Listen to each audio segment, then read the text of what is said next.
புனித லூக்கா எழுதிய நற்செய்தி அதிகாரம் 18 திருவசனங்கள் 9 தொடக்கம் 14 முடிய. அக்காலத்தில் தாங்கள் நேர்மையாளவர் என்று நம்பி மற்றவர்களை இகழ்ந்து ஒதுக்கும் சிலரை பார்த்து இயேசு இந்த உவமையை சொன்னார். இருவர் இறைவனிடம் வேண்ட கோவிலுக்கு சென்றனர். ஒருவர் பரிசேயர், மற்றவர் வரி தண்டுபவர். பரிசேயர் நின்று கொண்டு இவ்வாறு இறைவனிடம் வேண்டினர்: கடவுளே, நான் கொள்ளையர், நேர்மையற்றோர், விபச்சாரர் போன்ற மற்ற மக்களைப் போலவோ இந்த வரி தண்டுபவரை போலவோ இல்லாதது பற்றி உமக்கு நன்றி செலுத்துகிறேன்.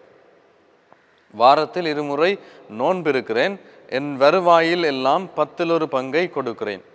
ஆனால் வரி தண்டுபவர் தொலைவில் நின்று கொண்டு வானத்தை அண்ணாந்து பார்க்க கூட துணியாமல் தம் மார்பில் அடித்து கொண்டு, கடவுளே, பாவியாகி என் மீது இறங்கி அருளும் என்றார். இயேசு பரிசேயர் அல்ல, வரி தண்டுபவரே கடவுளுக்கு ஏற்புடையவராகி வீடு திரும்பினார். ஏனெனில் தம்மை தாமே உயர்த்துவோர் தாழ்த்தப் பெறுவர், தம்மை தாமே தாழ்த்துவோர் உயர்த்தப் பெறுவர் என நான் உங்களுக்கு சொல்லுகிறேன் என்றார். கிறிஸ்து இயேசுவுக்குள்ளே அருமையான சகோதர சகோதரிகளே,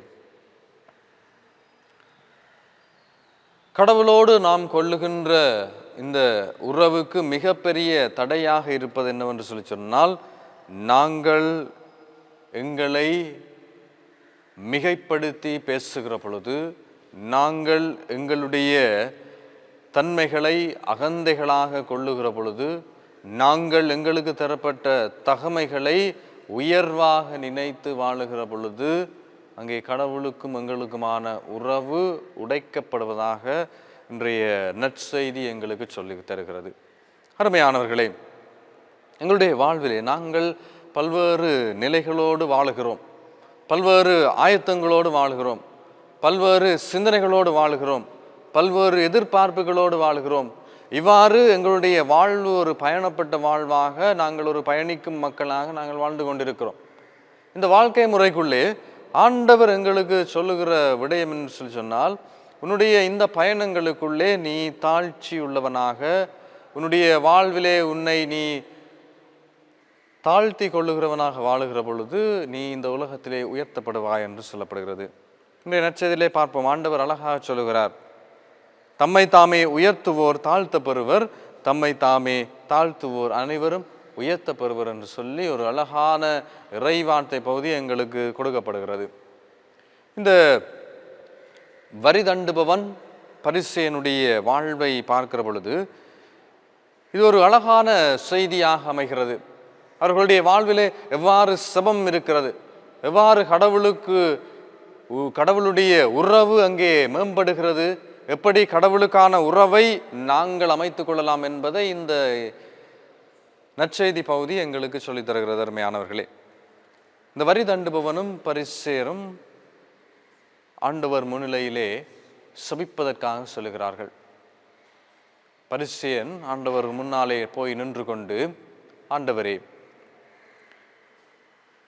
நான் கொள்ளையர் போலோ விபச்சாரர் போலோ அல்லது இந்த வரி தண்டுபவர் போலோ இல்லாதது பற்றி உமக்கு நன்றி சொல்லுகிறேன் என்று சொல்லுகிறான்.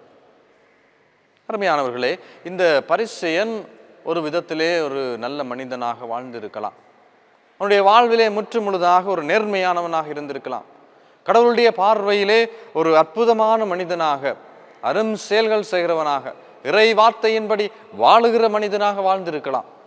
ஆனால் அவனுடைய வாழ்விலே அவன் செய்த குற்றம் என்னவென்று சொல்லி சொன்னால், ஆண்டவருக்கு முன்னாலே வந்து சபிக்கிற பொழுது அவனுடைய செபம் இவ்வாறு அமைகிறது, அது குற்றமாக மாறுகிறது. அருமையானவர்களே, எப்படி என்றால், அவன் ஆண்டவரை நோக்கியவராக, ஆண்டவரே, நான் இந்த கொள்ளையர்கள் போலவோ விபச்சாரர் போலவோ தீய மனிதர்கள் போலவோ அல்லது இந்த வரி தண்டுபவனை போலவோ இல்லாது பற்றி உமக்கு நன்றி செலுத்துகிறேன் என்று சொல்லி ஒரு பிழையான செபத்தை அங்கே வாழ்வதை, அவன் கடவுளோடு உறவு கொள்வதை நாங்கள் பார்க்கிறோம்.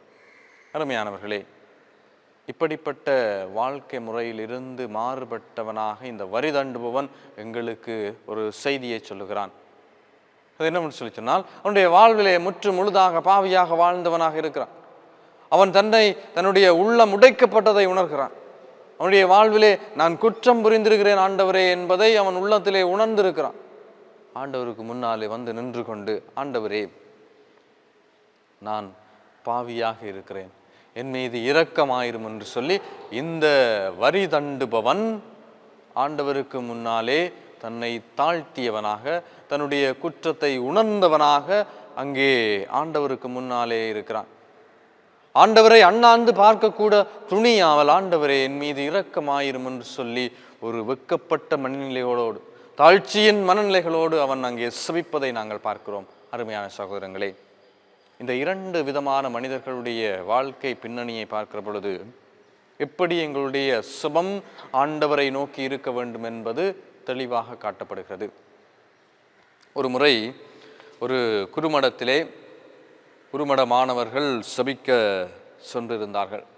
அங்கே அவர்களுக்கு தியானம் நடந்து கொண்டிருந்தது. அப்பொழுது ஒரு சிலர் அங்கே இருந்து செபித்து கொண்டிருந்தார்கள். செபித்து கொண்டிருக்கிற பொழுது ஒரு குருமட மாணவன்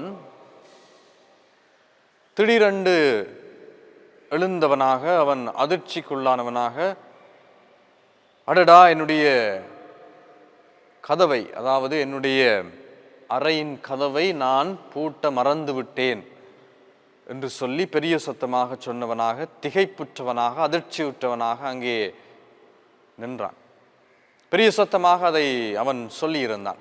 அப்பொழுது அங்கே செபித்து கொண்டிருந்த ஏனைய மாணவர்கள் ஒருவன் அவனை பார்த்து, நீ என்னுடைய செபத்தை குழப்பிக் கொண்டிருக்கிறாய், நான் இப்பொழுது முதலில் இருந்து செபிக்க வேண்டி இருக்கிறது, நான் என்னுடைய செபத்திலே நான் தளர்ச்சியுட்டேன், உன்னுடைய இந்த சத்தத்தினாலே நான் என்னுடைய செபம் குழம்பப்பட்டிருக்கிறது என்று சொல்லி அங்கே வாக்குவாதத்துக்களே ஈடுபடுகிறார்கள். அப்பொழுதுவே அந்த மாணவனும், அந்த முதலாம் மாணவனும் அவனை பார்த்து, நீயும் சத்தம் போட்டு கொண்டிருப்பதை நானும் பார்த்தேன் என்று சொல்லி ஒரு வாக்குவாதத்துக்குள்ளே ஈடுபட்டு கொண்டிருந்தார்கள். அதை பார்த்துவிட்ட இன்னொரு மாணவன் அவர்களை பார்த்து, உங்களுடைய வாழ்விலே நீங்கள் இந்த நிமிடத்திலே ஆண்டவருக்கு முன்னாலே வந்திருந்து கொண்டு, சபிப்பதற்காக வந்து கொண்டிருந்து கொண்டு, பலவற்றை பற்றி சிந்தித்து கொண்டு நீங்கள் குழம்பி அடித்தவர்களாக, அதிர்ச்சியுற்றவர்களாக, நிலை தடுமாறியவர்களாக இங்கே நிற்கிறீர்கள். உங்களுடைய வாழ்விலே நீங்கள் முக்கியமாக பார்க்க வேண்டிய விடயம் என்று என்னவென்று சொன்னால், எனக்கும் கடவுளுக்குமான உறவு நிலை எல்லா குழப்பமான சூழல்களுக்குள்ளேயும் அமைகின்றதா என்பது. என்று சொன்னால், நீங்கள் மற்றவர்கள் எப்படி சபிக்கிறார்கள் என்பதை பார்க்கிறீர்கள், ஆனால் உங்களுடைய சபத்தை பற்றி நீங்கள் கைவிட்டு விடுகிறீர்கள். இந்த முதலாவது மனிதன் இந்த இரண்டாவது மனிதனுடைய வாழ்விலே தர்க்கம் செய்கிறான். இந்த இரண்டாவது மனிதன் முதலாவது மனிதன் தன்னுடைய செபத்தை குழப்பி விட்டான் என்று சொல்லி தர்க்கம் செய்கிறான். இப்படி ஒருவர் மற்றவர் மீது குற்றம் சுமத்துபவர்களாக, அவர்கள் என்ன செய்கிறார்கள் என்று பார்ப்பவர்களாக, அவர்களுடைய செபம் எப்படி இருக்கிறது என்று பார்ப்பவர்களாக நீங்கள் இருக்கிறீர்கள். ஆனால் செபம் என்பது எல்லா குழப்பமான சூழ்நிலைகளிலும் கடவுளோடு கொள்கின்ற உறவு என்பதை அந்த மூன்றாவது மாணவன் அவர்களுக்கு தெளிவாக சொல்லியிருந்தான். பிரியமான சகோதரர்களே, ஜாக்கி வாசுதேவ் என்கின்ற ஒரு அறிவியலாளர் சொல்கிறார், கடவுளை உணராதவர்கள்தான் இன்றைய காலகட்டத்திலே பக்தியை பற்றி அதிகம் பேசுகிறார்கள். கடவுளை உணராதவர்கள். நாங்கள் ஒரு போலித்தனமான வாழ்க்கையை வாழ்ந்து கொண்டிருக்கிறோம். பிரியமான சகோதரங்களே, எங்களுடைய வாழ்விலே நாங்கள் இந்த பரிசேயர்களைப் போல தம்பட்டம் அடிப்பவர்களாக, எங்களுடைய வாழ்விலே நாங்கள் எங்களுக்குரியவற்றை நாங்கள் முன்னிலைப்படுத்துகிறவர்களாக நாங்கள் வாழ முயற்சிக்கிறவர்களாக இருக்கிறோம். ஆனால் ஆண்டவர் சொல்லுகிறார், இந்த பரிசேயனுடைய செபம் கேட்கப்படவில்லை.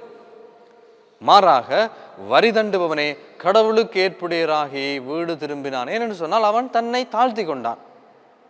அன்னை மரியாளுடைய வாழ்வை நாங்கள் அதிகமாக பார்க்கிற பொழுது, அருமையான சகோதரங்களே, அன்னை மரியாள் கடவுளுடைய செய்தியை கண்டு கொண்டவள், கடவுளால் அழைப்பு பெற்றவள்.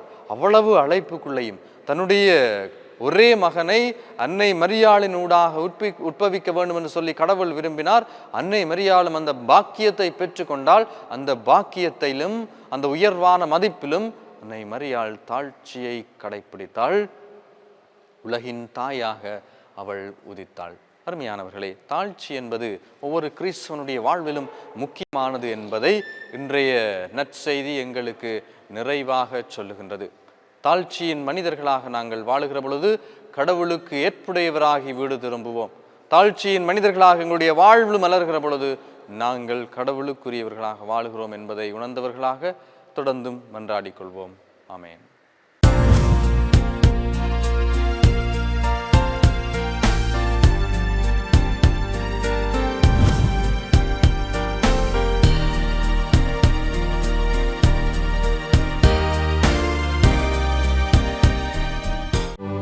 யாடியா T5L மகிழ்ச்சி நிறைந்த நீண்ட பயணத்திற்கு.